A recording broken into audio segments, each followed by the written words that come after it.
Alright, so this here is one of the cool features that I like about the F-150. So right now I have remote start on, and as you can see, it does have the tail lights on, obviously your license plate lights on, and then a little bit of, we'll say running lights, or marker lights actually. But one thing that I like about this truck and how they have it set up in the dark, if you approach it with your key fob in your pocket, it turns on all of your approach lights, right? So mirror lights are on, bed lights are on, and that's actually pretty nice.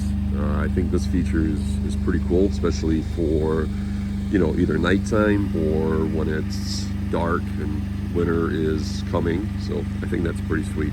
So as you approach the vehicle, the lights come on.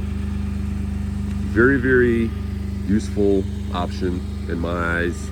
A lot of vehicles will just have the lights on while it's running. All right, so we're in the F-150, and one of the cool features and options once again is, you know, when you remote start it, it automatically knows what the temperature is outside, which is 52 degrees.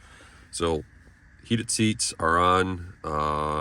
It turns the AC off. I'm going to pop the temperature to 75. Even though it automatically adjusts when it's remote starting, it will auto adjust and below proper temperature depending on the ambient temperature outside. So, but then you still have to adjust it, you know, manually when you get in the vehicle.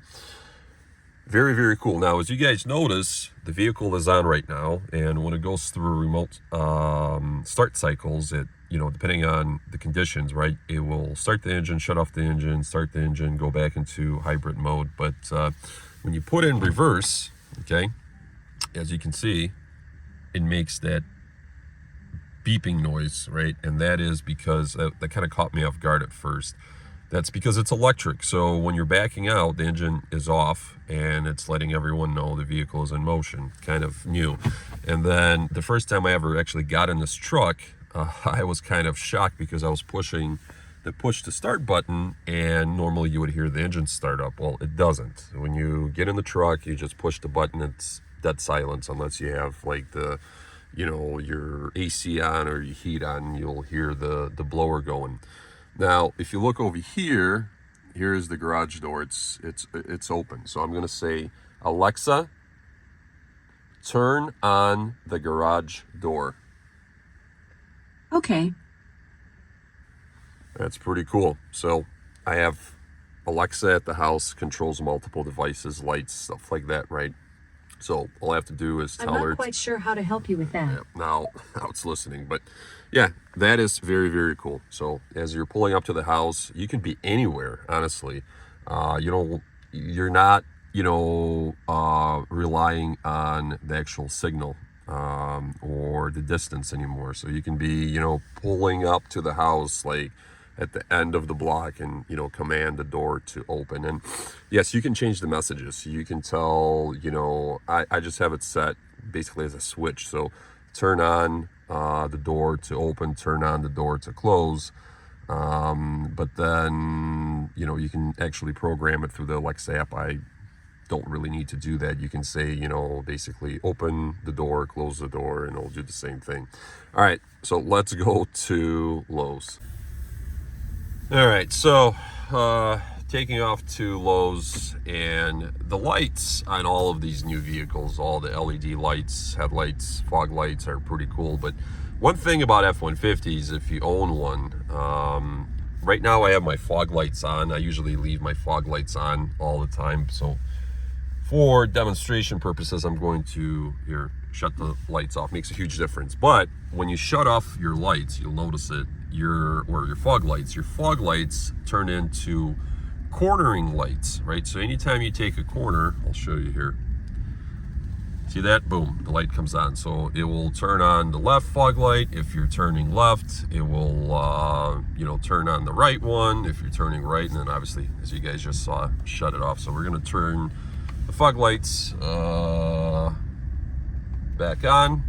Oh, and it also has, like most vehicles, even the Equinox that I bought at the auction, that belongs to my brother now, has auto high beams, so that's useful.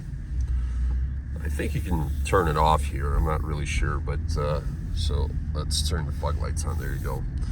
But yeah, man, overall this truck so far, like I said, I'll make further videos and we'll see what it really gets, you know, like on a full tank. I'll probably do a couple of tanks through it, and then we'll also do another video where we basically go through eco mode. So over here on the bottom, or right there somewhere, you have different modes: sport mode, off-road mode, towing mode, and one of them is eco or economy mode, right? And so I'm going to start driving it next week on economy mode sometime next week, because I still have 273 miles left on the tank, and today is Saturday. I filled up last Thursday, so once we do a refill, basically I will start driving in eco mode and see what that brings as far as MPGs and, you know, overall miles